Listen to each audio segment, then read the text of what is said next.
London, 1847. The silver-grey mist clung to the cobblestone streets as Lady Isabella Montgomery gazed out the window of her father's modest townhouse. Her slender fingers traced the droplets of rain sliding down the glass, much like the tears she refused to shed. The weather matched her mood, somber yet dignified, as she contemplated the decision that had been made for her future. "Hey, Isabella, are you listening to me?" The Earl of Westmoreland's voice, once commanding and confident, now carried the desperate edge of a man facing ruin. She turned from the window, her emerald eyes meeting her father's weathered face. "Yes, father. The Duke of Blackthorn has agreed to the arrangement. This is not merely an arrangement, child. It is our salvation." The Earl's hands trembled slightly as he clutched a letter bearing the Blackthorn seal. "The Duke's solicitor has confirmed the terms. Your dowry will be modest, but in return the Duke will settle our debts and restore our family's standing." Isabella smoothed the folds of her deep blue dress, a relic from a time when their finances were less precarious. "And what does the Duke receive in this bargain, father? A wife he has never met? A stranger to raise his children? He gains a respectable match from an old family.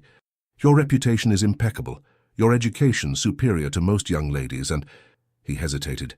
"He requires a mother for his daughters." "I've heard whispers about the Duke," Isabella said, her voice measured. "They say he is as cold as the winter frost, that his heart turned to stone when his wife passed." The Earl sighed, the weight of their circumstances evident in the slump of his shoulders. "Rumors often exaggerate, Isabella. Duke Blackthorn is a powerful man, respected in Parliament and feared in business circles. His first marriage was tragically brief, yes, but he has conducted himself with honor." Isabella's lady's maid, Martha, entered quietly with a tea tray, her eyes downcast but ears attentive. "When am I to meet my future husband?" Isabella asked, accepting a cup of tea from Martha with a grateful nod. "There will be no courtship, I'm afraid. The Duke is a busy man and sees no need for such formalities. The wedding is set for 3 weeks hence at St. George's." The teacup trembled in Isabella's hand. "So soon, without even a proper introduction?" "His Grace will attend Lady Harrington's ball tomorrow evening. You will have your introduction there." The Earl's tone softened as he regarded his only child. "Isabella, I would not ask this of you if there were any other way. Your mother, rest her soul, would be heartbroken to see our family name dragged through scandal and bankruptcy." Isabella set down her cup with deliberate care. "I understand my duty, father. I have always understood it." She lifted her chin, her posture straight and proud, despite the weight settling on her shoulders. "I shall meet the Duke tomorrow and prepare to become his wife, for our family's honor." Later that evening, Isabella sat at her dressing table as Martha brushed her chestnut hair in long, soothing strokes. The maid's face in the mirror reflected concern for her mistress.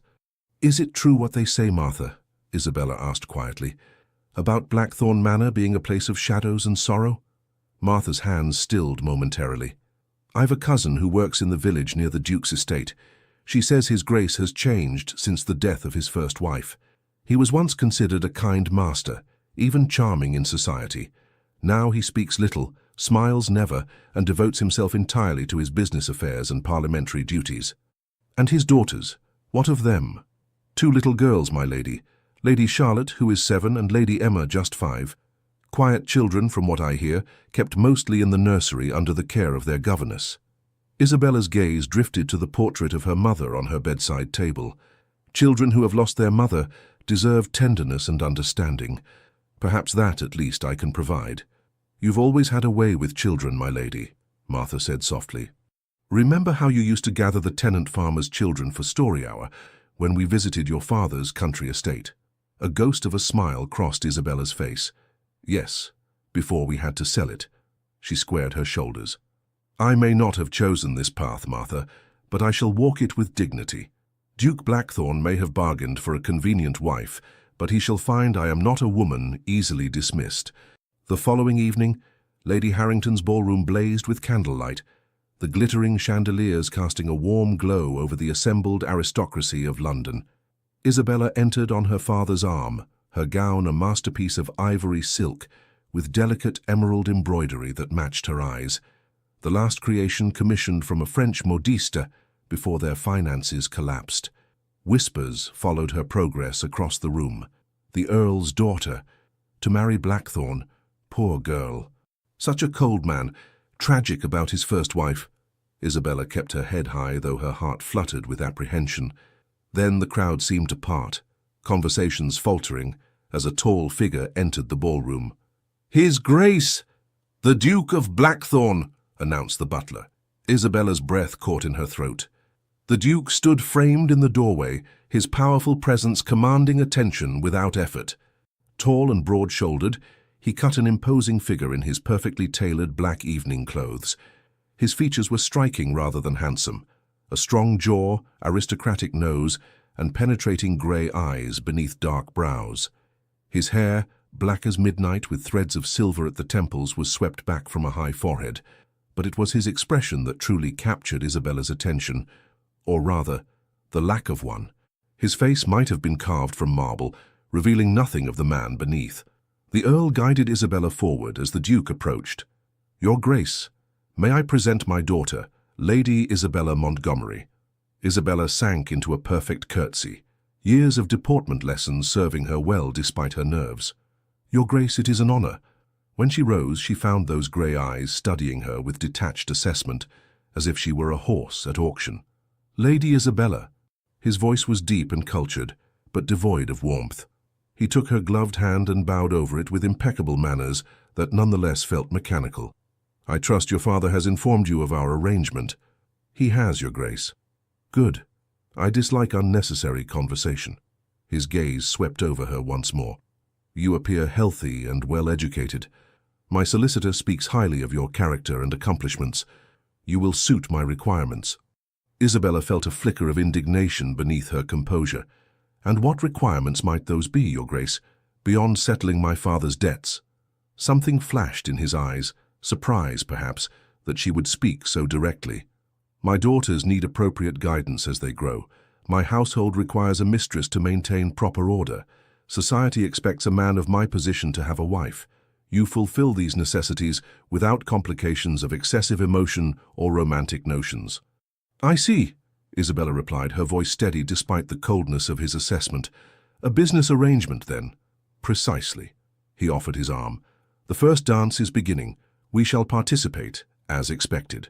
As he led her to the dance floor, Isabella gathered her courage. "Might I inquire about your daughters, Your Grace? I would like to know something of the children who will be in my care." For a moment the mask slipped, and Isabella glimpsed a shadow of profound pain in his eyes before the shutters fell once more. "Charlotte resembles her mother. Emma has my colouring. They are well behaved and keep to their schedules. Their governess, Miss Winters, will provide you with their routines. I do not interfere with the nursery, and I expect you will manage that domain without troubling me." The orchestra began a waltz, and the Duke's hand settled at her waist, maintaining a proper distance as they moved with practiced precision across the floor. His steps were perfect, his lead confident. Yet Isabella felt no connection to the man who would soon be her husband. "Do you ever spend time with your daughters, Your Grace?" she dared to ask. His jaw tightened. "They are presented to me after dinner on Sundays, unless I am away on business. This arrangement has served adequately since their mother's passing." Isabella's heart ached at the coldness of it. "Children need more than adequacy, Your Grace. They need affection, guidance." "What they need," he interrupted, his voice low and cutting, "is stability and proper upbringing. Sentimentality is a luxury I neither indulge in nor encourage.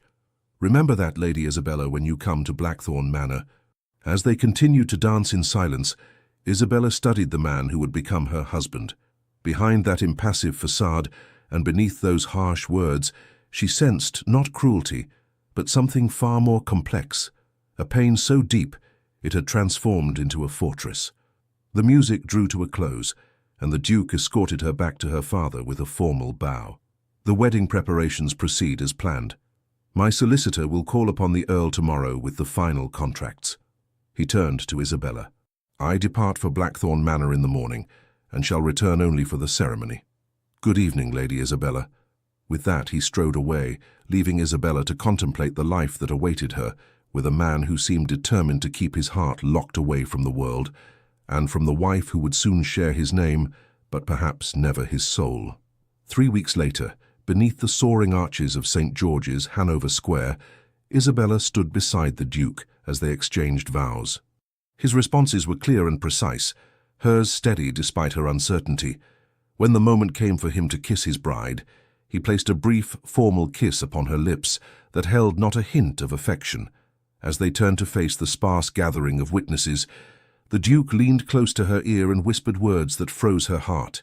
"My heart died with the mother of my daughters. Remember that, Duchess, and expect nothing more than what we have agreed upon." Isabella felt the weight of the blackthorn signet ring on her finger as she walked down the aisle on her new husband's arm. Behind her practiced smile lay a silent promise to herself. This cold, wounded man might have secured her hand in marriage, but she would not allow his bitterness to define her future or that of the two little girls waiting at Blackthorn Manor. The carriage rattled over the winding country road, carrying Isabella away from everything familiar. Seated across from her, the Duke remained silent, his attention fixed on documents from a leather portfolio. He had spoken barely 20 words since leaving London, making it abundantly clear that conversation was not among his priorities. As twilight descended, Blackthorn Manor finally came into view through a break in the ancient oaks lining the drive. Isabella leaned forward, her breath catching at the sight.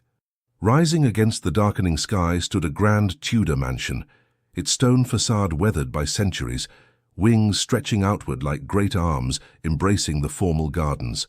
Lights glowed in scattered windows, yet something in its aspect suggested more shadows than warmth. "We have arrived," the Duke stated unnecessarily as the carriage slowed. Isabella gathered her composure. "It's magnificent. It has stood for 400 years. A hint of pride colored his voice, the first emotion she'd detected since their meeting. The East Wing dates to Henry VIII's reign. Subsequent generations added the rest. The carriage halted before the main entrance, where a double row of servants stood waiting. As they descended, an elderly man in impeccable livery stepped forward. "Welcome home, Your Grace, and welcome to Blackthorn Manor, Your Grace," he said, bowing deeply to Isabella. "Thank you." Isabella faltered, realizing she did not know the man's name. "Hawkins, Your Grace. I have served as butler at Blackthorn Manor for 32 years. His formal demeanor softened slightly. "We are all most pleased to welcome a new Duchess." The Duke cut in before Isabella could respond. "Has Miss Winters brought the children down as instructed?" "Yes, Your Grace. They await in the blue drawing-room." Isabella's heart quickened at the prospect of meeting her stepdaughters. The Duke offered his arm with mechanical courtesy, leading her through the grand entrance hall with its soaring ceiling and ancestral portraits watching from the walls. Hawkins opened a set of double doors, announcing, "His Grace, the Duke of Blackthorn, and Her Grace, the Duchess." Two small figures stood side by side near the fireplace, backs straight and faces solemn. Behind them waited a thin woman with greying hair pulled severely back, whom Isabella presumed to be Miss Winters, the governess. Isabella's gaze fixed on the children. The elder, Charlotte, had delicate features framed by golden curls, while little Emma's dark hair and grey eyes marked her unmistakably as her father's daughter. Both wore identical blue dresses with white pinafores, their expressions carefully neutral, yet Isabella detected a flicker of curiosity in their eyes. The Duke cleared his throat. "Charlotte, Emma, this is Lady Isabella Montgomery, now the Duchess of Blackthorn. She will be mistress of this house and responsible for your upbringing." Isabella stepped forward, ignoring protocol to kneel before the children, bringing herself to their eye level. "I am so pleased to meet you both," she said warmly. "I hope we shall become good friends." Charlotte, the 7-year-old, executed a perfect curtsy. "Welcome to Blackthorn Manor, Your Grace." Her voice was clear but hesitant, as if reciting a carefully memorized greeting. 5-year-old Emma followed her sister's example, though her curtsy wobbled slightly. "Welcome, Your Grace," she echoed, her voice barely above a whisper. Isabella smiled gently. "Perhaps when we are alone you might call me Isabella. Your Grace seems rather formal between family, does it not?" Before either child could respond, Miss Winters stepped forward with a disapproving frown. "The young ladies have been taught proper address for all occasions, Your Grace. Familiarity can breed carelessness in manners." Isabella rose, keeping her expression pleasant, despite the rebuke. "Of course, Miss Winters. I would never wish to undermine your excellent guidance. However, I believe there is a time for formality and a time for family warmth." The Duke watched this exchange with impassive features. The children should retire now. They have been kept from their routine long enough. Might I accompany them to the nursery? Isabella asked.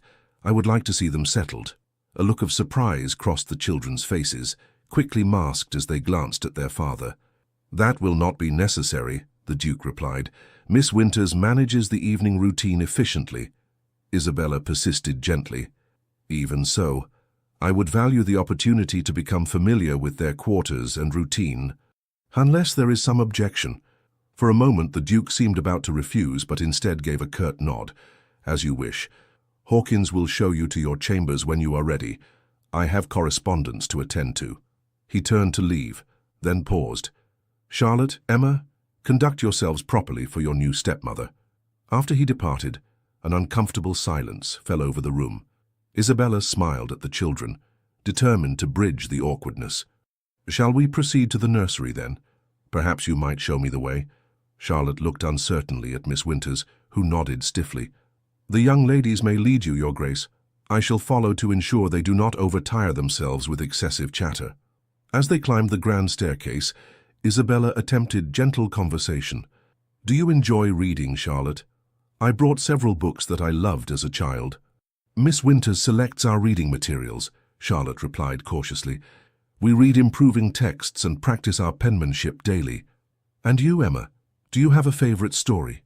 The younger girl glanced back at the governess before whispering, I like the one about the little duck. Miss Winters interjected, Lady Emma refers to a moral tale about obedience and the consequences of wandering from one's proper place. It serves as an excellent lesson. Isabella contained a sigh, beginning to understand the rigid atmosphere that surrounded these children. The nursery suite, when they reached it, reinforced her impressions.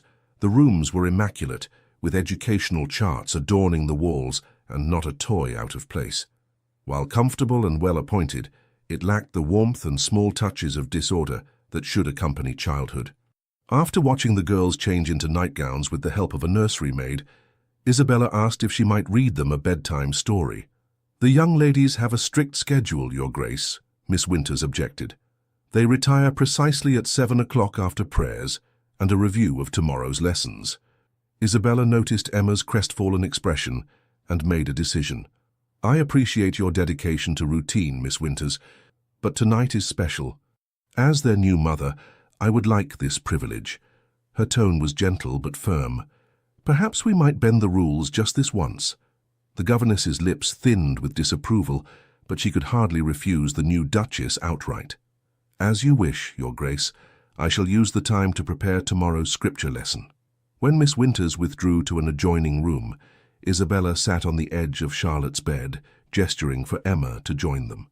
Both girls seemed hesitant, unaccustomed to such informality. Now then, Isabella said softly, shall I tell you a story my mother once told me? It was my favorite when I was just your age, Emma. As Isabella wove a tale of a brave princess who rescued her kingdom through kindness and cleverness rather than force, she watched the children's expressions gradually relax. Emma's eyes widened with wonder, while Charlotte, though maintaining her composure, leaned forward slightly in interest. When the story concluded, Emma looked up at Isabella with the first genuine smile she had shown. I like that story better than the duck one. So do I, Isabella confided, tucking the blankets around her. Perhaps tomorrow we might read another. Charlotte, more cautious than her sister, asked, Will you be managing our lessons now, Your Grace? I imagine Miss Winters will continue your formal education, Isabella replied carefully. But I hope to spend time with you both each day. Would you like that? Charlotte glanced toward the door where Miss Winters had disappeared. Father says we must not be a burden to anyone. The simple statement revealed volumes about the Duke's household. Isabella gently touched Charlotte's cheek. You could never be a burden, dear one. Getting to know you both will be my greatest joy. After bidding the girls good night, Isabella found Hawkins waiting to escort her to her chambers. As they walked the long corridor, she gathered her courage to ask, Hawkins, how long has Miss Winters been with the children? Since shortly after the late Duchess's passing, Your Grace.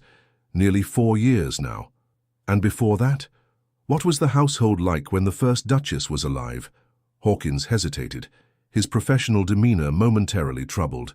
It would not be my place to discuss such matters, Your Grace. I understand your discretion, Hawkins, But I am now the Duchess of Blackthorn. To serve this family properly, I need to understand its past. The old butler's resolve wavered. The late Duchess, Lady Catherine, brought much light to these halls. Music, laughter, guests. Blackthorn Manor was different then. And the Duke, was he different as well? Hawkins stopped before an ornate door. Your chambers, Your Grace.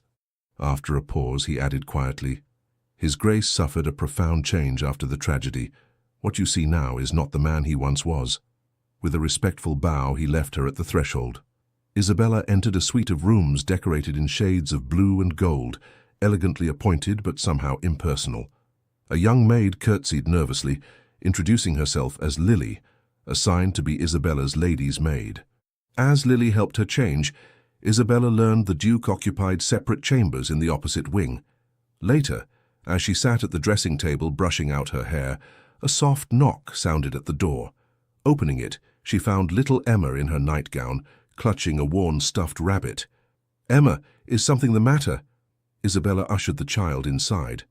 Mr. Whiskers wanted to say good night again, Emma said, holding up the rabbit. Then in a smaller voice, and I wanted to ask if you really will tell another story tomorrow. Isabella's heart melted at this tentative reach for connection. Of course I will. I promise. She knelt down, gently straightening Emma's nightgown. Does Miss Winters know you're here? Emma shook her head, eyes widening in alarm. She checks on us at 8:30. I must be back before then. Then we should get you back to the nursery quickly, Isabella said, taking the child's hand.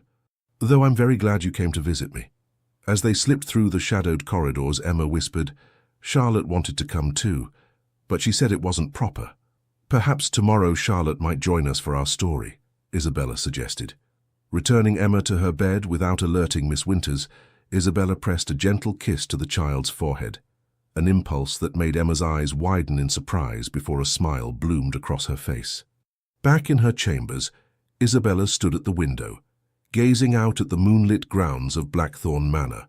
Somewhere in this grand, sombre house was her husband, a man who had married her, yet remained a stranger. And in the nursery were 2 children, starved for affection, trapped in routines that provided structure but little joy. This house needs light, she whispered to herself, determination settling in her heart, and those children need love. The Duke might have declared his heart dead, but Isabella Montgomery, now Duchess of Blackthorn, was very much alive, and she would not surrender to the shadows that had claimed this household for too long. Weeks passed at Blackthorn Manor as autumn deepened toward winter. Isabella established herself with quiet determination, learning the rhythms of the household while gradually introducing changes. The Duke remained distant, their interactions limited to occasional formal dinners, where conversation rarely strayed beyond estate matters or perfunctory social obligations. Each morning, Isabella visited the nursery, slowly earning Charlotte's guarded trust and nurturing Emma's growing attachment. Miss Winters resisted these intrusions into her domain with rigid disapproval, but Isabella persisted with unfailing politeness and increasingly firm authority. One crisp November afternoon, Isabella sat in the morning room reviewing household accounts when Hawkins appeared at the door. Mr. Hughes awaits in the library, Your Grace. He has brought the quarterly reports for the estate and the London properties. Isabella had yet to meet Hughes, her husband's steward and closest adviser. Thank you, Hawkins. Please inform Mr. Hughes I shall join him shortly. In the library she found a middle-aged man with shrewd eyes and a practical demeanour. He bowed respectfully. Your Grace, I apologize if I've interrupted your day. I normally conduct business directly with the Duke. My husband is in London until tomorrow, Isabella replied, seating herself at the desk. I would be happy to review the reports in his absence. Hughes hesitated, clearly uncomfortable. With all due respect, Your Grace, these matters are quite complex. His Grace prefers to handle all financial and business concerns personally. Isabella maintained her composure. I understand, Mr. Hughes. However, as Duchess of Blackthorn, I should be familiar with the estate's operations. I assure you I am quite capable of comprehending complex matters. Something in her tone must have convinced him, for Hughes reluctantly opened his portfolio. As you wish, Your Grace. For the next hour, Isabella demonstrated her unexpected aptitude for business affairs, asking pointed questions that revealed her intelligence and quick grasp of the estate's extensive holdings. Hughes gradually shifted from condescension to reluctant respect. The coal mine near Sheffield, Isabella noted. The production has decreased while maintenance costs have risen substantially, yet there's no explanation provided. Hughes looked surprised at her observation. A situation His Grace is monitoring. There have been concerns about unsafe conditions raised by the workers. Which His Grace is addressing, I presume, Isabella pressed. The Duke believes the complaints are exaggerated. The mine remains profitable despite the decline. Isabella made a note. I should like a more detailed report on this particular property, Mr. Hughes. Safety concerns should never be subordinated to profit. Their discussion was interrupted by the library door bursting open as Emma ran in, tears streaming down her face, followed by a flustered Charlotte. I told her we shouldn't disturb you, Charlotte said anxiously, but she wouldn't listen. Isabella immediately rose, concern replacing her business demeanor. What's happened, Emma? The little girl threw herself into Isabella's arms, a gesture that would have been unthinkable weeks earlier. Miss Winters took it away, she sobbed. She said it was inappropriate and childish. Took what away, darling? Isabella soothed, stroking Emma's dark hair. Mr. Whiskers, Charlotte explained quietly. Her rabbit. Miss Winters found it during inspection and said Emma is too old for such attachments. Isabella's expression hardened, even as her voice remained gentle. Mr. Hughes, please excuse me. This requires my immediate attention. Hughes gathered his papers, looking uncomfortable but not unsympathetic. Of course, Your Grace. I shall return tomorrow when His Grace is present. Isabella found Miss Winters in the schoolroom, methodically sorting through a cupboard. On a high shelf sat Emma's beloved stuffed rabbit. Miss Winters, a word, if you please, Isabella said, her voice controlled despite her anger. The governess turned, her face a mask of righteous authority. Your Grace, I was just explaining to the young ladies that proper young women do not form inappropriate attachments to toys. Lady Emma must learn to conduct herself with decorum. Emma is 5 years old, Isabella countered. There is nothing improper about a child treasuring a comfort object. With respect, Your Grace, the late Duke's mother established strict guidelines for raising Blackthorn children. Indulgence leads to weakness of character. Isabella stepped closer, lowering her voice. I am aware of tradition, Miss Winters, but I am now responsible for these children's well-being. Emma will have her rabbit returned immediately. His Grace entrusted me with his daughters when he made me their stepmother, Isabella interrupted firmly. Unless you wish to take this matter to him directly, I suggest you defer to my judgment. The threat of involving the Duke, who detested domestic disturbances, was effective. With rigid disapproval, Miss Winters retrieved the rabbit and handed it to Isabella. Thank you, Isabella said with perfect courtesy. Now I believe the children might benefit from an afternoon in the gardens before the weather turns. I shall accompany them myself. That evening, Isabella sat at her writing desk, penning a letter, when a knock sounded at her door.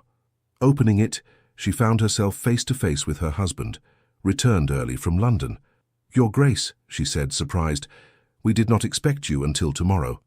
Evidently, he replied, his expression unreadable. May I enter? Isabella stepped aside, suddenly aware she was dressed in her nightgown and robe. The Duke rarely sought her out, and never in her private chambers. He remained standing, formal, despite the hour.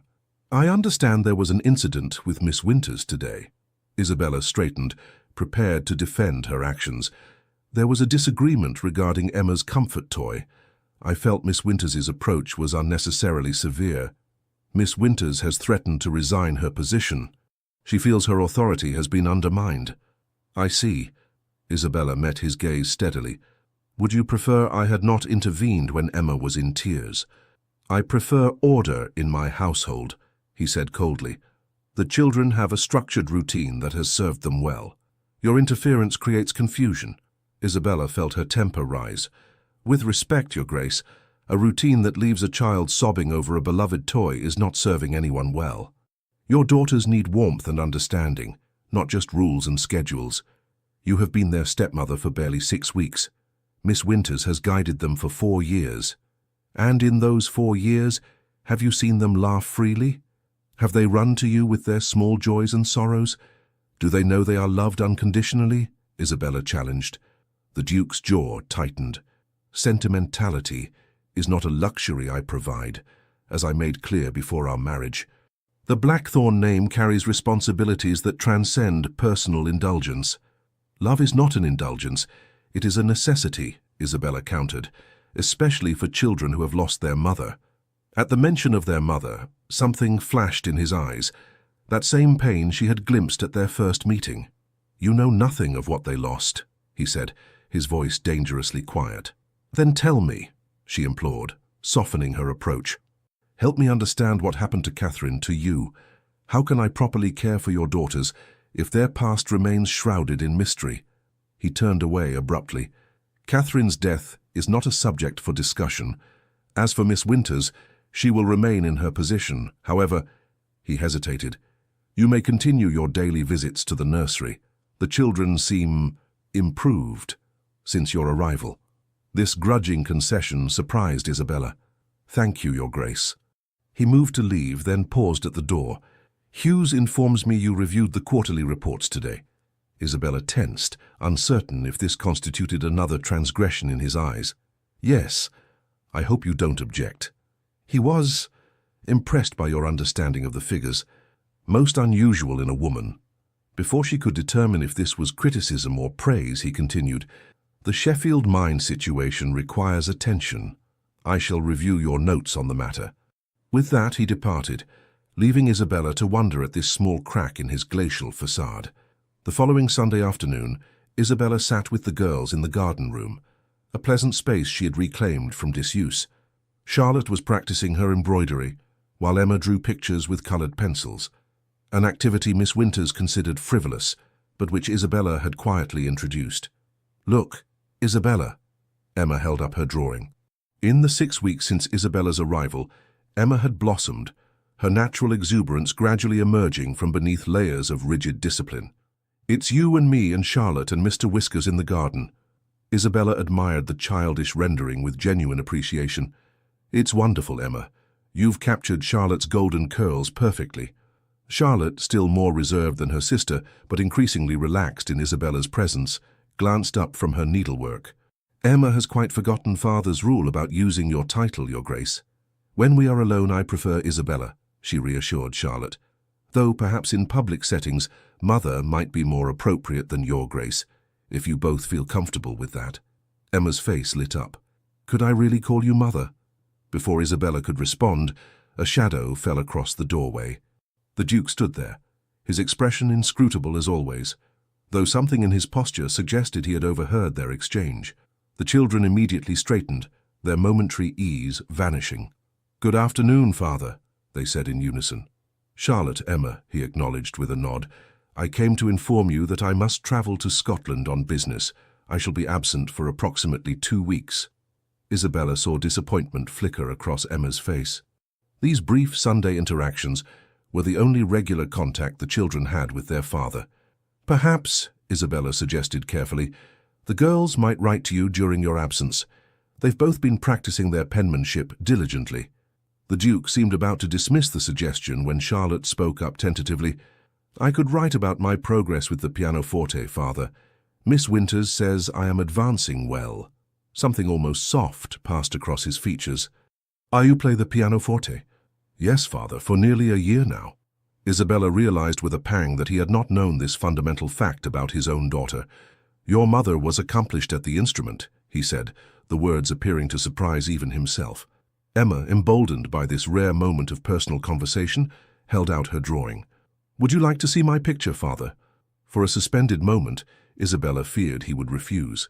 Instead, he took the paper awkwardly, studying the childish figures. You have included the new roses in the south garden, he observed. They were your mother's favorite variety. Emma beamed at his recognition. Isabella promised we could cut some for the dinner table when they bloom properly. Did she? His gaze shifted to Isabella. Your mother would have approved. He handed the drawing back to Emma. You may write to me if you wish, once each week. My secretary will ensure I receive your letters. After he departed, Isabella noticed a subtle change in the atmosphere. That brief exchange, with its rare mention of their mother and the Duke's unexpected acknowledgement of their activities, had affected both girls deeply. Later that evening, Isabella was surprised to receive a summons to the Duke's study. She found him surrounded by papers, preparing for his journey. "You requested to see me, Your Grace?" "Yes." He set aside his work. "During my absence, several matters will require attention. Hughes will manage most estate business, but there are certain social obligations that cannot be postponed." He slid a leather portfolio across the desk. "These contain the relevant correspondence and my instructions. Lady Harrington's charity committee meets Thursday next. The Blackthorns have always been represented. You will attend in my stead." Isabella accepted the portfolio, recognizing this delegation of duty as a sign of grudging trust. "Of course. There is also the matter of Charlotte's education," he continued. "She will soon require more advanced instruction than Miss Winters can provide. I have correspondence from several suitable finishing schools in the portfolio." "Finishing school?" Isabella questioned. "Charlotte is only 7. Planning must begin now for her placement next year. The best institutions have extensive waiting lists." Isabella hesitated, then ventured, "Have you considered a governess specifically trained in advanced subjects? Charlotte could remain at Blackthorn while receiving an education equal to any school." His eyebrows rose slightly at her counter-proposal. "You have given this some thought." "I have," Isabella admitted. "Charlotte is exceptionally bright, but still young. Separation from her sister and home might do more harm than good at this stage." The Duke studied her with new attention. "You've formed attachments to my daughters rather quickly." "They are remarkable children," Isabella said simply. "It would be impossible not to care for them." Something shifted in his expression, not warmth exactly, but a momentary lowering of his guard. "My mother was sent to boarding school at 8. She considered it formative to her character." "Times have changed," Isabella suggested gently. "Modern educational philosophies recognize the importance of family bonds alongside academic rigor. You speak as though you have studied such matters." "My own mother believed in education for women. She ensured I was taught by the finest tutors available, including subjects normally reserved for gentlemen." Isabella paused. "I would wish the same for Charlotte and Emma." The Duke tapped his fingers on the desk, considering. "Present me with alternatives when I return. I will consider your recommendations alongside the traditional options." As Isabella turned to leave, he added, "One more matter. During my absence, you have my authority to review and sign any urgent correspondence Hughes brings regarding the Sheffield mine situation. I've informed him of this arrangement." Surprised by this unprecedented delegation of business affairs, Isabella simply nodded. "I shall handle it with care." "I believe you will." For the briefest moment, something almost like respect showed in his eyes. "Good night, Isabella." It was the first time he had used her given name. The Duke's absence created space for subtle changes at Blackthorn Manor. Isabella established a new rhythm for the children's days, maintaining the structure they needed, while incorporating periods for play, music, and exploration of the estate grounds. Miss Winters remained rigid in her disapproval, but adapted to the adjusted schedule with grudging compliance. The charity committee meeting presented Isabella's first major social appearance as Duchess of Blackthorn. Lady Harrington and her circle initially received her with cool curiosity, clearly expecting little from the daughter of an impoverished earl who had married into one of England's oldest dukedoms. Isabella surprised them with her intelligence, poise, and thoughtful contributions to their planned hospital fundraising. By the meeting's end, several ladies had issued invitations for tea, and Lady Harrington herself remarked, "Blackthorn has chosen more wisely than we expected, my dear." "I believe it was necessity, rather than wisdom, that guided his choice," Isabella replied with disarming honesty. "But I intend to prove worthy of the position nonetheless." News of the Duchess's successful social debut travelled quickly. When a package arrived from London containing an exquisite paisley shawl with a brief note, "For the hospital fundraiser, Blackthorn," Isabella recognized it as her husband's acknowledgement of her efforts. At the end of the Duke's first week away, Hawkins brought Isabella an express letter bearing an unfamiliar seal. Inside was a report from the Sheffield mine manager, detailing deteriorating conditions and increasingly vocal worker protests. "His Grace should have been informed immediately," she told Hughes, when he arrived in response to her summons. These safety concerns required immediate attention. Hughes shifted uncomfortably. The manager was instructed to report directly to His Grace, not to circumvent proper channels. "While men's lives hang in the balance," Isabella's voice was sharp with disbelief. "I'm going to Sheffield today." "Your Grace, that would be most irregular. A lady of your position visiting an industrial site." "A lady of my position has a responsibility to the people whose labor supports our privilege," Isabella countered. "Make the arrangements, Mr. Hughes, and send word ahead. I wish to see actual working conditions, not a sanitized presentation." 2 days later, Isabella returned to Blackthorn Manor, her elegant traveling clothes bearing traces of coal dust despite efforts to clean them. She immediately summoned Hughes and the estate solicitor to the library. "The conditions are unconscionable," she declared, spreading out notes and sketches she had made. "Inadequate supports, poor ventilation, children as young as 8, working 12-hour shifts in spaces barely large enough for their small bodies. Such practices are common throughout the industry," the solicitor pointed out. "That does not make them acceptable," Isabella replied firmly. "I've drafted orders for immediate improvements, with funds to be drawn from the estate's reserve. Mr. Hughes, you will oversee implementation personally." When the men hesitated, she added, "Would you prefer to explain to His Grace why we ignored clear evidence of impending disaster? The Eastern Tunnel could collapse within weeks." Reluctantly, they conceded to her authority. After they departed, Isabella sank into a chair, exhausted but satisfied. She had no illusion that her husband would approve of her actions, but she could not ignore such suffering when she had the power to address it. That evening, as she sat with Charlotte and Emma during their supper hour, she found herself the recipient of shy admiration. "Mrs. Pembroke in the kitchen says you went to help the mining families," Charlotte said carefully, watching Isabella's reaction. "She says you're a true lady, caring for those less fortunate." Isabella smiled, touched by this evidence that her actions were noticed even by the children. "Everyone deserves safety and dignity, Charlotte. Position brings responsibility along with privilege." "Would father have helped them too?"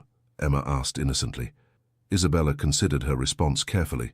"Your father has many responsibilities that demand his attention. Sometimes important matters can be overlooked when one person carries too heavy a burden alone." "Is that why you're here?" Charlotte asked perceptively. "To help carry father's burdens?" "In part," Isabella acknowledged, "and to help care for 2 very special young ladies." The Duke returned precisely when expected, arriving at Blackthorn Manor as dusk fell. Isabella was reading to the girls in the library when Hawkins announced his arrival. Both children immediately straightened, their relaxed demeanor shifting to formal attentiveness. "Good evening, father," they chorused as he entered. "Charlotte, Emma." He nodded to them, his gaze lingering a moment longer than usual. "I trust you have conducted yourselves properly during my absence." "Yes, father," Charlotte answered. "We wrote to you as permitted." "Indeed. Your penmanship shows improvement." This small praise brought a flush of pleasure to Charlotte's cheeks. Emma, less constrained by propriety, ventured, "Did you like my drawing of the castle in Scotland?" "It was imaginative," he replied, the faintest hint of softness in his tone. "Though I suspect the actual fortress has fewer turrets." Isabella marked their place in the book and rose. "The children have been exemplary. Perhaps they might tell you about their progress with the pianoforte before they retire for the evening." To her surprise, the Duke nodded. Briefly. As Charlotte tentatively demonstrated her newest piece, Isabella observed her husband. His posture remained formal, his expression controlled, yet something in his attention had shifted. He was truly seeing his daughter, perhaps for the first time in years. When the children had been escorted to the nursery, the Duke turned to Isabella. "I understand there has been activity regarding the Sheffield property." She met his gaze directly. "Yes, the situation required immediate intervention. I've taken the liberty of implementing safety improvements and adjusting working conditions." His expression hardened. "Without consulting me." There was no time for consultation. The Eastern Tunnel was at imminent risk of collapse. She handed him the portfolio containing her detailed observations and the actions taken. "I followed the authority you granted me in your absence." He leafed through the documents, his frown deepening. "These expenditures are significant." "Less costly than compensation to widows and orphans," she countered, "or the damage to the Blackthorn name should negligence be proven." For a tense moment she expected his anger. Instead, he closed the portfolio with deliberate care. "You've exceeded your instructions, but your assessment appears thorough. The changes will stand." Isabella barely contained her surprise at this concession. "Thank you. You visited the site personally," he noted, his tone impossible to interpret. "I did. How else could I properly evaluate the conditions?" The Duke studied her with that same unreadable expression. "Most women of your station would consider such a visit beneath their dignity." "Perhaps," Isabella replied, "but not beneath their humanity." Something flickered in his eyes. Surprise, perhaps, or reluctant respect. "You continue to confound expectations, Duchess. I shall take that as a compliment, Your Grace." The smallest hint of a smile touched his lips before vanishing. "See that you don't make a habit of managing my affairs without consultation." "Of course not," she agreed, "though I hope you might consider consulting me more regularly on matters where a different perspective could prove valuable." He regarded her for a long moment. "Perhaps. Now, if you'll excuse me, I have correspondence to attend to." As weeks passed, subtle changes continued at Blackthorn Manor. The Duke began joining them for tea in the afternoons when his schedule permitted. These occasions remained formal, his conversation primarily directed toward the children's education and activities. Yet Isabella noticed he listened more than before, occasionally asking questions that suggested genuine interest in their development. December brought preparations for Christmas, a season Isabella discovered had been observed with minimal festivity since Catherine's death. When she proposed more elaborate celebrations, she expected resistance. "The children deserve to experience the joy of the season," she ventured during one of their rare private dinners. "I thought perhaps a small tree in the drawing room, some simple decorations." The Duke set down his wineglass. Catherine was particularly fond of Christmas traditions. She insisted on greenery throughout the house and gifts for every servant. The unexpected mention of his late wife left Isabella momentarily speechless. "Then perhaps we might honor her memory by restoring some of those traditions." He studied the candle flame between them. "The first Christmas after her passing, I couldn't bear to continue the customs she had loved. It seemed a mockery of her absence." His voice had lost its usual cool precision, revealing a glimpse of the pain he typically concealed. "The children were too young to remember how it had been before." "But they're old enough now to create new memories," Isabella said gently. "Memories that include happiness alongside remembrance." His gaze met hers across the table, more open than she had ever seen it. "You may proceed with your plans, within reason." "Thank you." Isabella hesitated, then added, "Might I ask, what gifts did Catherine typically choose for the girls?" A shadow of pain crossed his face, but he answered, "Books for Charlotte. She recognized her scholarly nature even as an infant. For Emma," he paused, "musical toys." Catherine believed Emma would have her talent for music. Isabella absorbed this rare glimpse into the family's past. "She sounds like a remarkable woman who knew her daughters well." She was. For once he didn't retreat from the subject. Intelligent, compassionate, stubborn when she believed herself right. Not unlike... He stopped abruptly. "Not unlike," Isabella prompted softly. The Duke rose, his momentary openness vanishing. "It grows late. Good night, Isabella." Though he had withdrawn, Isabella recognized the significance of what had occurred. For the first time, he had voluntarily spoken of Catherine, sharing memories instead of burying them beneath silence. Christmas at Blackthorn Manor transformed the somber household. Under Isabella's direction, evergreen boughs adorned mantels and stairways, red ribbons brightened dark wood paneling, and the scent of spiced cider filled the air. The servants moved with new energy, many expressing quiet gratitude for the return of traditions long abandoned. On Christmas Eve, Isabella arranged a small gathering in the main drawing room. The children, dressed in their finest, gazed in wonder at the decorated tree. A tradition still novel in many English homes, but one Isabella's mother had embraced years earlier. "It's magical," Emma whispered, touching a glass ornament with reverent fingers. Even Miss Winters, still stiff but gradually less antagonistic toward Isabella's influence, admitted the decorations showed appropriate restraint while honoring the season. When the Duke entered, Isabella held her breath, uncertain how he would react to the physical transformation of spaces long kept unchanged. He paused in the doorway, his gaze sweeping over the festive scene, lingering on his daughters' excited faces. "You've been busy, Duchess," he observed, but without censure. "Do you approve, Father?" Charlotte asked, a rare hint of eagerness in her voice. Something in his expression softened as he looked at his eldest daughter. "It reminds me of Christmases past. Your mother would have found it suitable." From him this constituted high praise. Isabella exhaled slowly, relief mingling with a deeper satisfaction at having bridged another small gap between the Duke and his memories, and between father and daughters. Later, after the children had been escorted to bed with promises of presents in the morning, Isabella found herself alone with her husband in the drawing room, firelight casting warm shadows across the festive decorations. "I have something for you," the Duke said unexpectedly, retrieving a small package from his desk drawer. It seemed appropriate, given the season. Isabella accepted the carefully wrapped parcel with surprise. They had not discussed exchanging gifts between themselves. Opening it, she found a first edition of Wordsworth's poems, bound in fine leather.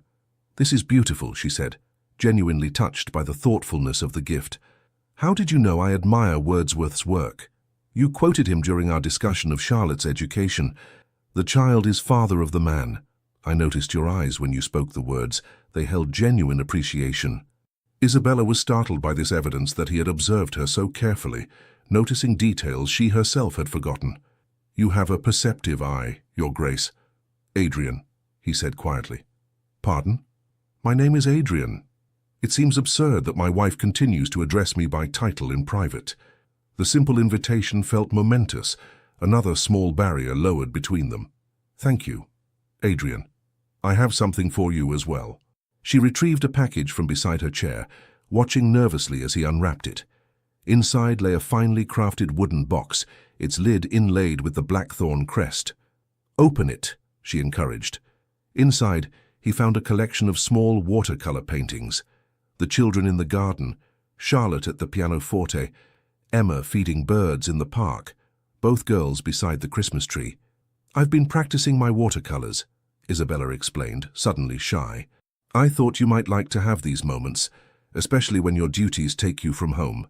Adrian stared at the paintings, his expression unreadable. For a terrible moment, Isabella feared she had presumed too much, crossed an invisible line into matters too personal. "Catherine used to sketch them," he said finally, his voice low. "I have a collection of her drawings from their infancy. I haven't looked at them since you lost her," Isabella finished gently. "I didn't know. I didn't intend to cause pain with my gift." "No." He closed the box carefully. "It isn't pain, precisely. Or not only pain." He looked up, meeting her eyes directly. "Thank you, Isabella. It is thoughtful." In the silence that followed, something shifted between them. Not dramatic, but perceptible. A small current of understanding that had not existed before. "Would you tell me about her?" Isabella asked softly. "Not now, perhaps, but someday. The girls have so few memories, and I think remembering might hurt less than trying to forget." Adrian's gaze returned to the fire. For so long he had built walls around Catherine's memory, as if speaking of her might shatter the fragile control he maintained, but Isabella's gentle persistence had begun to create cracks in those defenses. "Perhaps," he conceded, his voice barely audible, "someday." As Isabella prepared for bed that night, she reflected on the months since her arrival at Blackthorn Manor.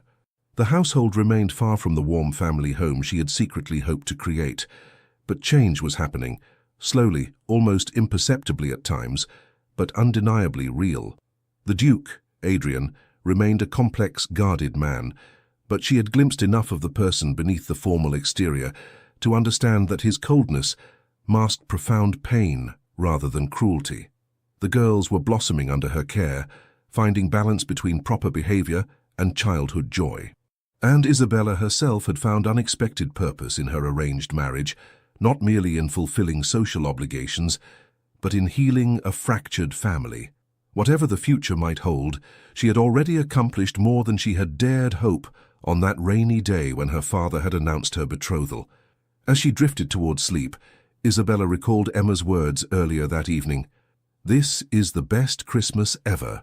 For a child who had known only somber observances of the holiday, perhaps it was. And perhaps, Isabella thought with cautious hope, it marked the beginning of better days for all at Blackthorn Manor.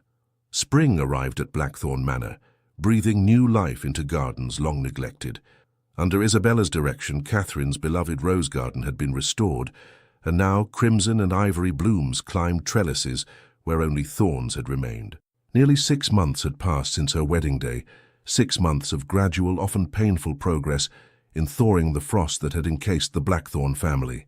The Duke, Adrian as she now thought of him, though she rarely used his name aloud, maintained his reserve, but moments of connection had grown more frequent, especially regarding the children. Emma now ran to Isabella without hesitation, offering uninhibited affection that warmed her heart. Charlotte, still more cautious by nature, had nonetheless developed a quiet confidence in Isabella's presence, sharing her thoughts and concerns with increasing openness. Even Miss Winters had grudgingly adapted to Isabella's influence, though she maintained her belief in strict discipline. The household staff had transformed from silent, efficient shadows to individuals who occasionally smiled and spoke freely in the Duchess's presence. On a particularly fine April morning, Isabella sat at her desk reviewing correspondence when Hawkins appeared at her door, his dignified demeanor disturbed by unusual agitation. "Your Grace, a gentleman has arrived requesting an immediate audience with His Grace. The Duke is meeting with his solicitor in London today," Isabella reminded him. "He isn't expected until evening." "Yes, Your Grace. I informed the gentleman, but he insists his business cannot wait." Hawkins hesitated.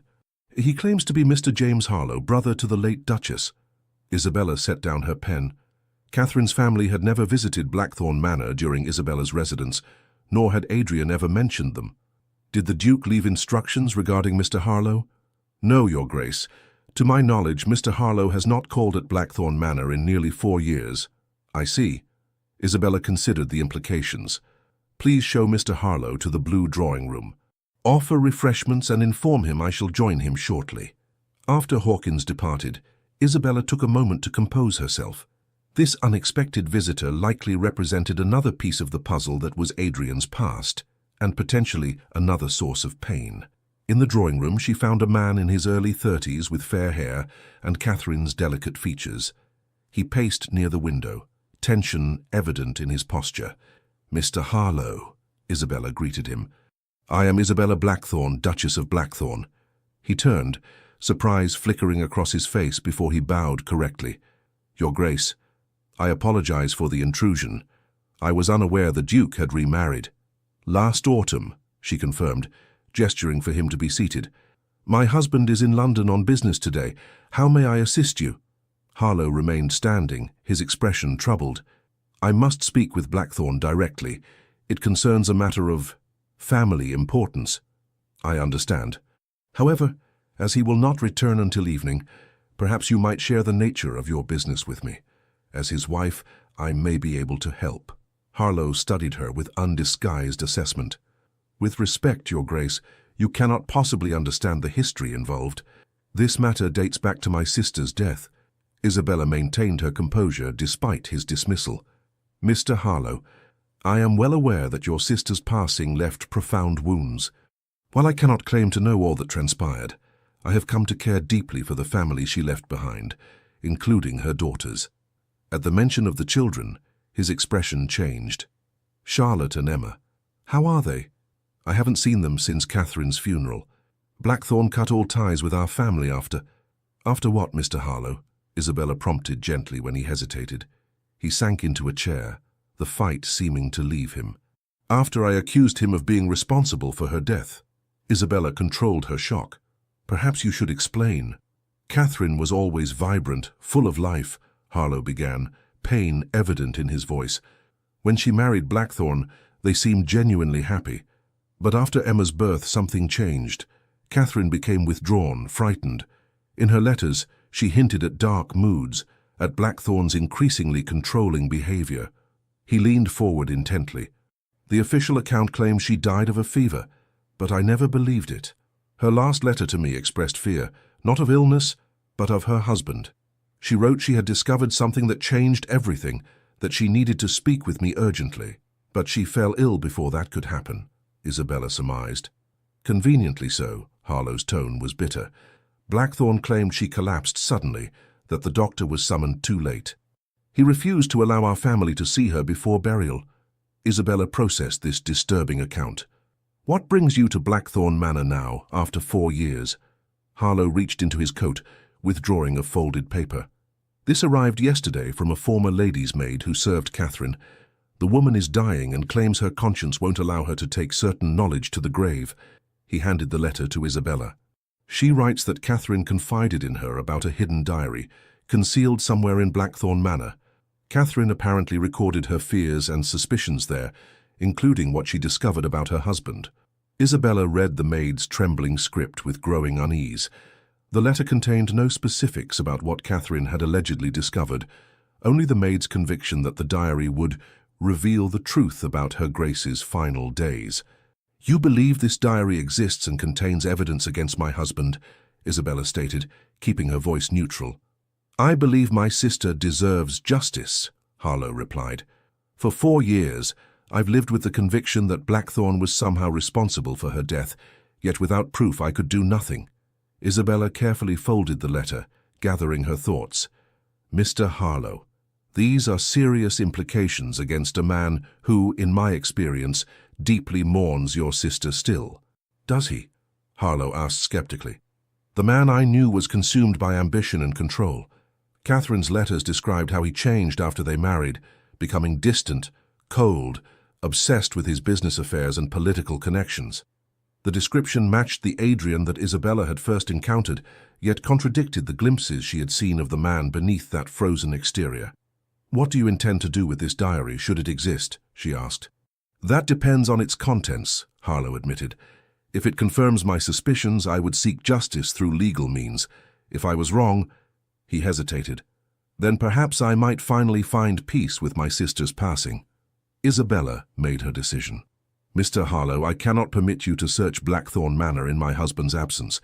However, I am not unsympathetic to your need for closure." She rose, her mind working rapidly. "I propose this. Remain as our guest until my husband returns. I will speak with him about the matter privately first, which may prepare him to receive you more favorably." Harlow looked skeptical. "Blackthorn will never willingly discuss Catherine with me, let alone acknowledge this diary." "Perhaps not," Isabella conceded, "but he might with me." She did not add that she too now felt compelled to discover the truth, not only for Harlow's sake, but for her own and for the children's future. After arranging for Harlow's accommodation in a guest wing far from the family apartments, Isabella retreated to the library, her mind troubled. The accusations against Adrian seemed incompatible with the man she had come to know, yet she could not dismiss them entirely. His refusal to discuss Catherine's death had always struck her as excessive, even for a grieving widower. Could there be truth to Harlow's suspicions? The possibility chilled her. Yet Isabella's instincts, which rarely misled her, suggested something more complex than the simple narrative of villainous husband and victimized wife. When Adrian returned that evening, Isabella knew immediately that he had already been informed of their visitor. His expression was thunderous as he strode into the private sitting room where she waited. "You had no right to receive that man in my home," he said without preamble, anger making his voice dangerously quiet. Isabella met his gaze steadily. "He is your late wife's brother, and he traveled a considerable distance. Common courtesy demanded I receive him." "Courtesy?" Adrian laughed bitterly. "James Harlow publicly accused me of causing Catherine's death. He threatened legal action, demanded an inquiry, and poisoned what remained of her family against me." "Why have you never spoken of this?" Isabella asked. "It was not your concern." He paced before the fireplace, tension radiating from his tall frame. "Harlow will leave Blackthorn Manor immediately.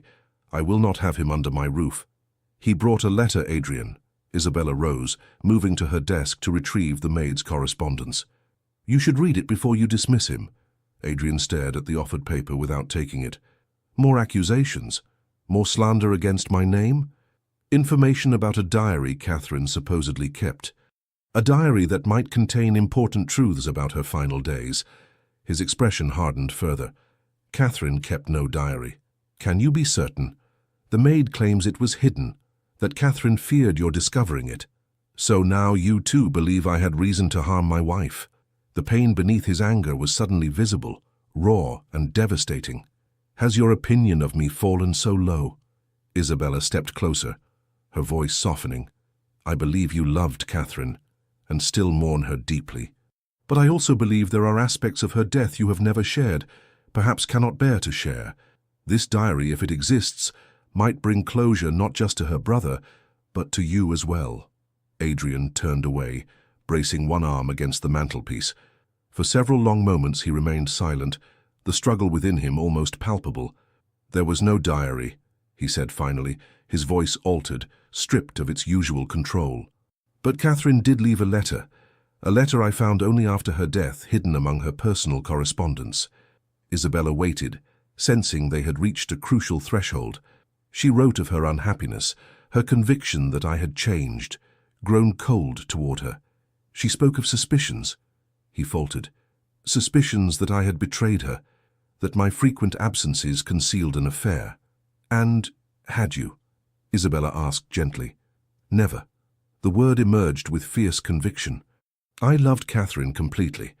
My absences were necessitated by the reforms I was quietly supporting in Parliament, reforms that required delicate political maneuvering, often behind closed doors. You didn't tell her about your political work?" "I was sworn to secrecy until the bill could be introduced properly. Several powerful families stood to lose significant income if child labor reforms passed. I couldn't risk word spreading, not even to Catherine." "So she believed you distant and secretive," Isabella realized. "Perhaps involved with another woman when in fact you were working for a cause she would have championed herself." Adrian nodded, the gesture heavy with regret. The final irony was that I had decided to confide in her that very week, to share everything once the initial parliamentary procedures were complete. But then the fever struck, so suddenly, so violently. His voice broke. By the time I returned from London, she was beyond coherent speech. She died believing the worst of me. Isabella moved to his side, gently touching his arm. "Did you never try to explain this to her brother, to her family?" "I showed Harlow the letter," Adrian said, bitterness returning to his tone. "He claimed I had forged it to cover my guilt. In his grief, he was determined to blame someone for the senselessness of her death. I became that target." "And you retreated behind walls of silence and duty," Isabella concluded softly, "cutting yourself off from everyone, including your daughters, rather than risk such pain again." He did not deny it, his silence confirmation enough. "Adrian," she ventured carefully, "would you consider speaking with James now? Sharing this truth after all these years? He has lived with his own pain and guilt, believing he failed to protect his sister." "To what end?" Adrian asked wearily. "He chose his narrative years ago. No explanation will satisfy him now." "Perhaps not," Isabella acknowledged. "But you have daughters who deserve to know their mother was loved truly and well by their father. And you—" She hesitated, then continued with gentle firmness, "You deserve to forgive yourself for circumstances beyond your control." Adrian's gaze met hers, the grey eyes that had once seemed so cold, now revealing depths of suppressed emotion. "How you believe I should revisit this pain? Open these wounds again?" "I believe," Isabella said carefully, "that wounds left to fester in darkness never truly heal. Perhaps bringing truth to light is the only path to genuine peace for all who loved Catherine." The following morning, Isabella arranged for the children to visit a neighboring estate where a spring fair was being held, ensuring they would be absent during the difficult conversation to come. In the formal study, Adrian sat behind his desk, his posture rigid as Hawkins showed James Harlow in. The two men regarded each other with wary hostility, years of blame and bitterness standing between them like a physical barrier. "Blackthorn." Harlow's greeting was cold. "Harlow." Adrian's response equally so. Isabella moved to stand beside her husband's chair, her presence a silent support. "Gentlemen, I suggested this meeting in hopes that honest dialogue might begin to heal old wounds. Mr. Harlow, my husband has agreed to address your concerns directly." Adrian's expression remained impassive, but Isabella noticed the slight tremor in his hand as he reached for a drawer in his desk. From it, he withdrew a small leather case, opening it to remove a folded letter yellowed with age. "4 years ago I showed you this letter," Adrian began, his voice controlled. "You dismissed it as a fabrication. I ask you now to read it again, not with the immediate rage of grief, but with the perspective time provides." Harlow hesitated, then accepted the letter. As he read Catherine's handwritten words, his expression shifted from skepticism to confusion. "If this is genuine," he began. It is, Adrian interrupted. Compare it to her other correspondence if you doubt. Then why would Catherine believe you unfaithful? She was not a fanciful woman given to baseless jealousy. Adrian exhaled slowly. During the months before her death, I was engaged in confidential work supporting the Factory Act amendments. Reform that would limit child labor in mines and factories required discretion, as several influential families opposed any such restrictions. Understanding dawned in Harlow's eyes. The Carmichael Bill. You were involved with that legislation. I provided critical support and evidence gathered from my own industrial holdings. The work necessitated many evenings away, meetings that could not be disclosed without endangering the bill's passage. Why didn't you tell Catherine? I was bound by promises of absolute secrecy until the initial reading. The opposition would have used any leak to undermine our position. Adrian's voice roughened. I intended to explain everything to her that final week, but the fever took hold so rapidly. Harlow sat back, visibly processing this information. If what you say is true, then for 4 years I've blamed you unjustly. And for 4 years, I have lived with the knowledge that my wife died believing I had betrayed her trust, Adrian responded, unexpected emotion breaking through his control. Which of us has carried the heavier burden, Harlow? Isabella placed a gentle hand on Adrian's shoulder, feeling the tension in his muscles. Perhaps you both honored Catherine's memory in your own ways. Mr. Harlow by seeking justice for her, and my husband by protecting their daughters and continuing the charitable work she valued. Harlow studied the letter again. She writes here of evidence, of proof she had discovered. What was she referring to? Adrian frowned. I never knew. The fever came so suddenly after she wrote this.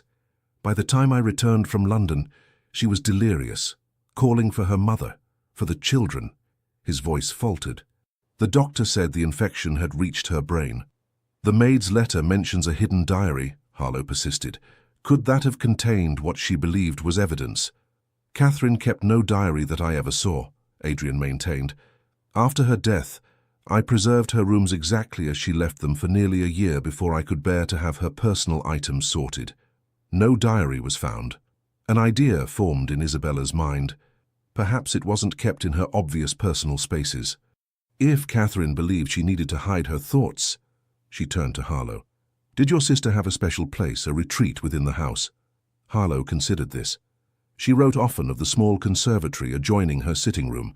She said it was where she felt most at peace, surrounded by her plants and drawings. Adrian nodded slowly. She spent hours there, especially after Emma's birth. It was her private sanctuary. Could we examine it? Isabella suggested. If Catherine hid something, that might be where she would choose. The conservatory had been maintained like the rest of the house, clean and functional, but without the loving attention that had once made it Catherine's haven. Potted plants still occupied the shelves and stands, though they were more ordered, less exuberant than they might once have been. Nothing here has been significantly altered, Adrian explained, his voice oddly subdued in this space so intimately connected to his first wife. The basic furnishings remain as Catherine arranged them. Isabella moved carefully through the small glass-enclosed room, trying to see it through Catherine's eyes. Where would a woman hide her most private thoughts in a space that was otherwise open to household staff? Her attention was drawn to a delicate writing desk positioned to catch the morning light. Did Catherine use this desk regularly? Daily, Adrian confirmed. She wrote her correspondence here, made sketches of the gardens, planned her household improvements. Isabella examined the desk carefully. It was a beautiful piece, inlaid with mother-of-pearl in a floral pattern. Such desks often have hidden compartments, she mused, running her fingers along the edges. My father had one with a drawer that could only be accessed by pressing a specific section of the inlay. Adrian stepped closer, his expression conflicted. Catherine treasured this desk.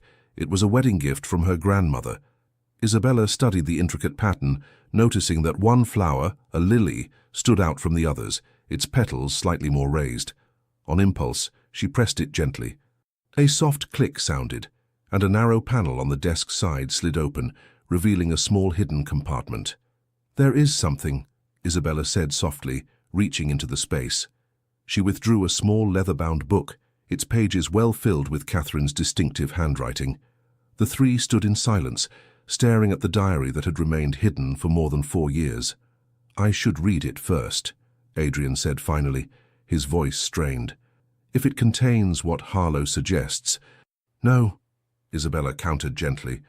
We should read it together, both of you who loved her, with me as witness. Whatever truths it contains affect all of us now. They moved to Catherine's sitting room, the tension palpable as Isabella carefully opened the diary.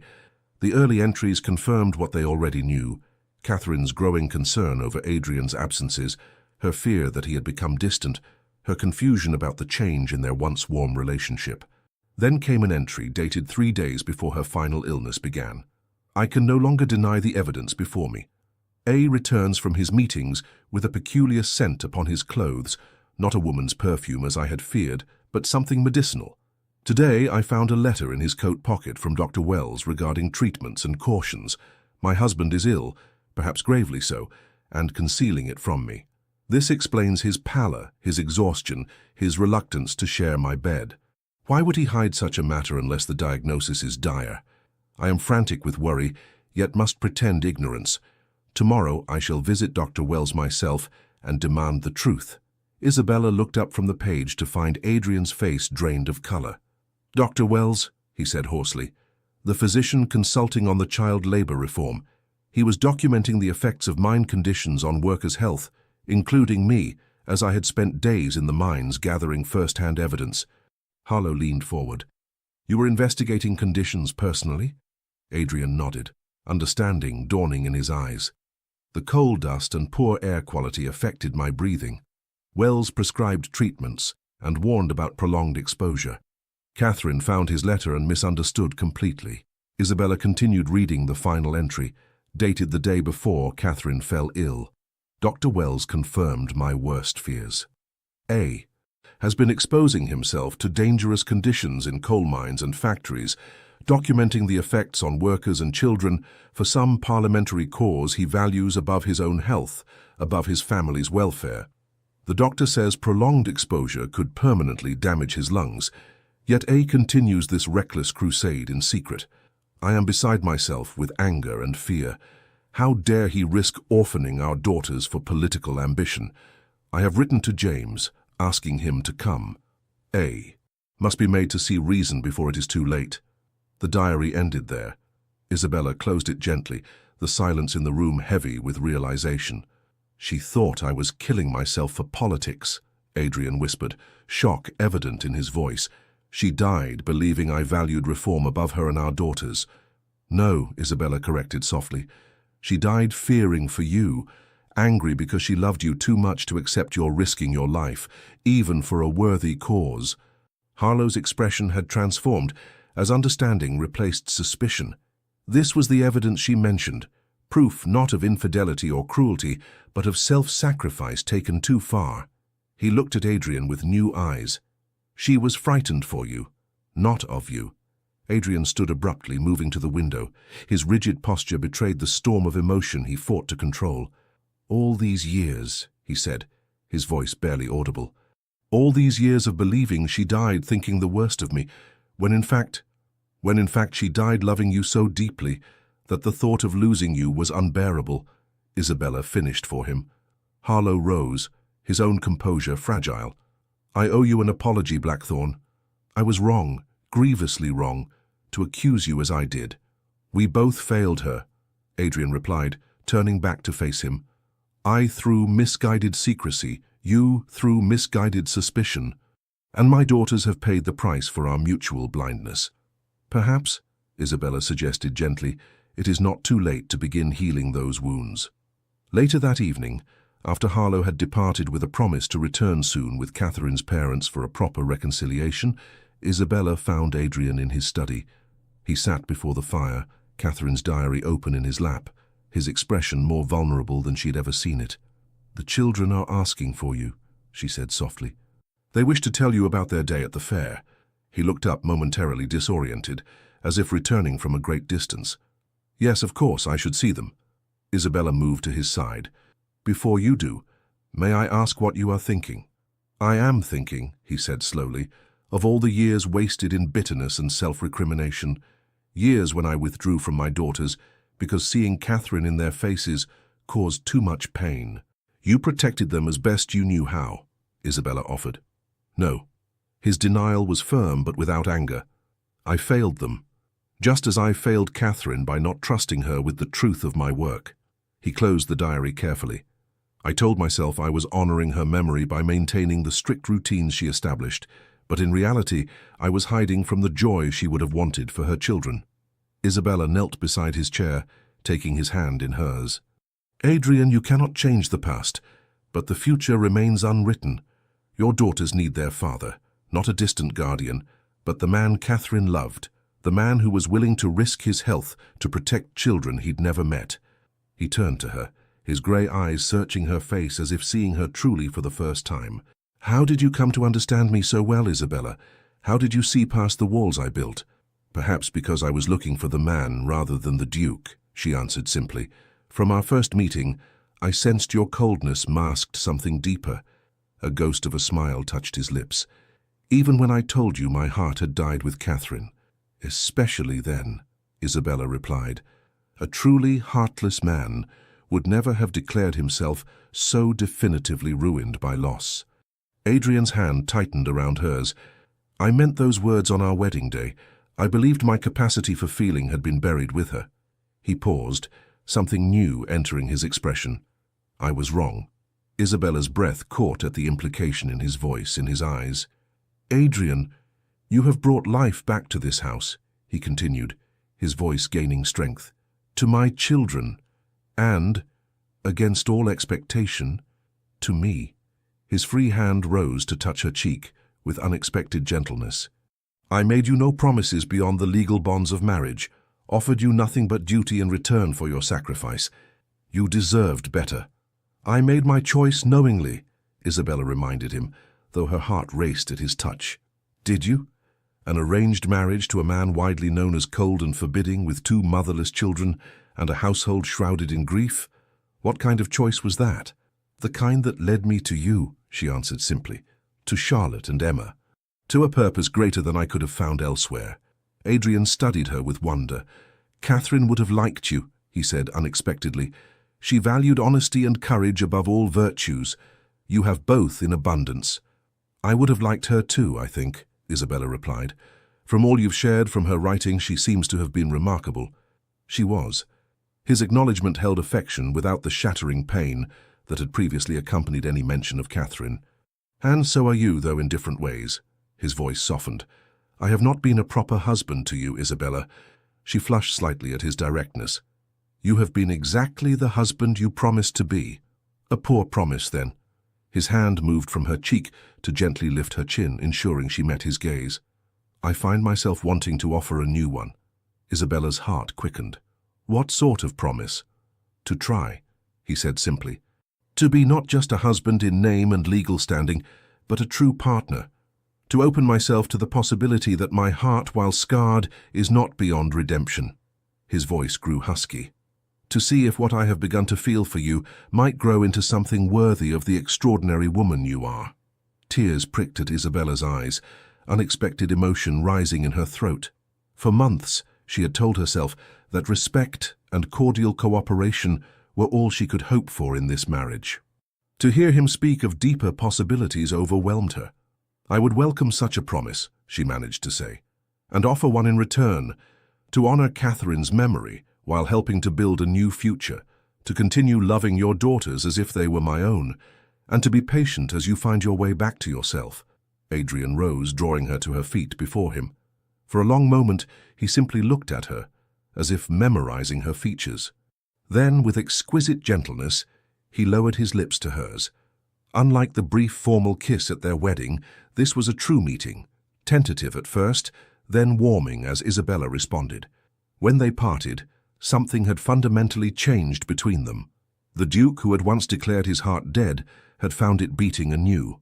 I believe, he said softly, the children are waiting to tell us about their adventures at the fair. Isabella smiled, joy bubbling through her veins. Yes, and I suspect Emma has persuaded someone to purchase entirely too many sweets. Adrian offered his arm with a warmth that transformed his handsome features. Then we should go to them together. As they walked toward the nursery, Isabella reflected on the extraordinary journey from their cold wedding day to this moment of genuine connection. The path ahead would not be simple. Adrian's grief for Catherine would always be part of him, and building true intimacy would require patience and courage from them both. But as Charlotte's face lit with surprise at seeing her father and stepmother enter hand in hand, and as Emma rushed to embrace them both without hesitation, Isabella knew with certainty that the shadows of Blackthorn Manor were finally receding. 3 weeks later, on a perfect May afternoon, Isabella sat on a blanket spread beneath an ancient oak tree on the estate grounds. Emma lay beside her, flower crowns of their making adorning both their heads. Charlotte sat nearby, reading aloud from a book of poetry, her natural reserve giving way to animated expression as she shared verses she loved. The sound of approaching hoofbeats drew their attention. Adrian rode toward them, having returned from visiting tenants on the far side of the estate. He dismounted gracefully, handing the reins to a waiting groom. "Father," Emma called, jumping up to run to him.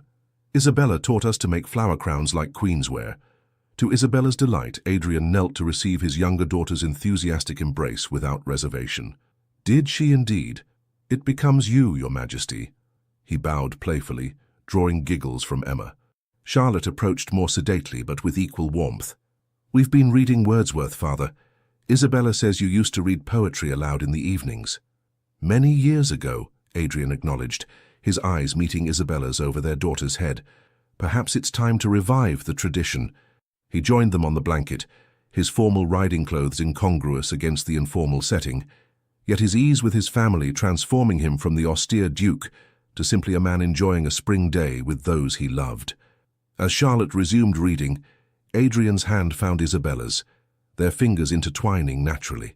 The simple touch conveyed more than grand declarations could: a promise kept, a future embraced, a heart once thought dead, now vibrantly alive.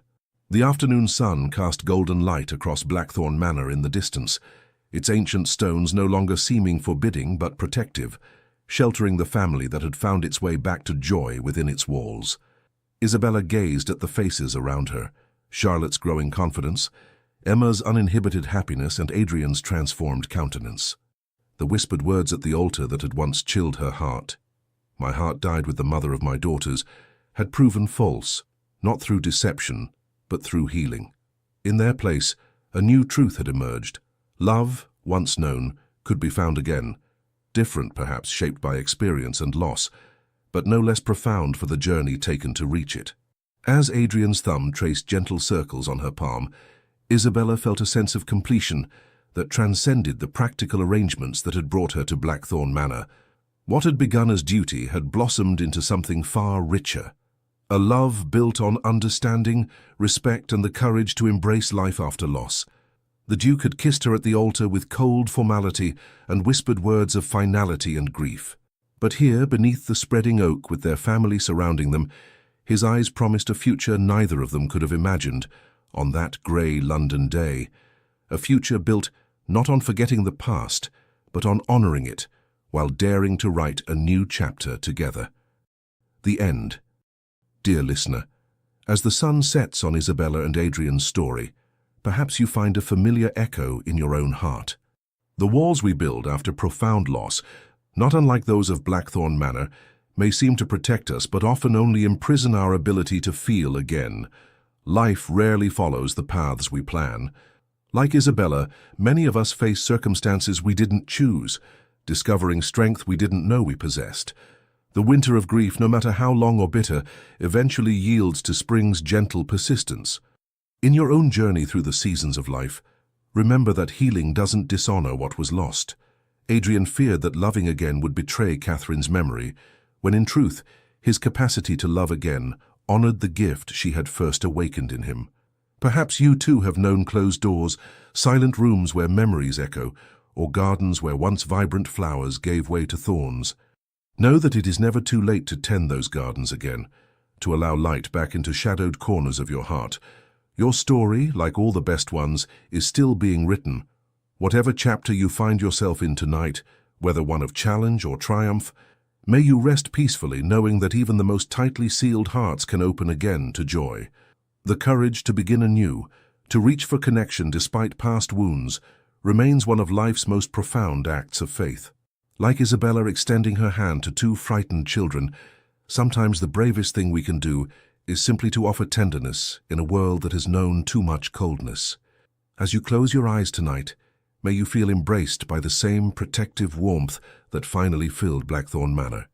May your dreams be gentle, your rest deep, and may you awaken ready to discover what new gifts tomorrow holds. For in the end, it is never too late to find that our capacity for love and healing runs deeper than our wounds. The heart, once thought beyond redemption, proves itself remarkably resilient when given the chance to beat anew. Legends of the Fall. Thank you for staying with us until the end of this emotional journey. We hope Isabella and Adrian's story reminded you that even the coldest hearts can beat again, and that love can grow in the unlikeliest places. If this story moved you, please consider supporting our channel. Like the video, share your thoughts in the comments, share this story with someone who loves historical romance, and subscribe so we can continue telling stories filled with love, redemption, and emotional twists. At the end of this video, you'll see a suggestion for another story from our channel. Click and be surprised by another heart-stirring tale like this one.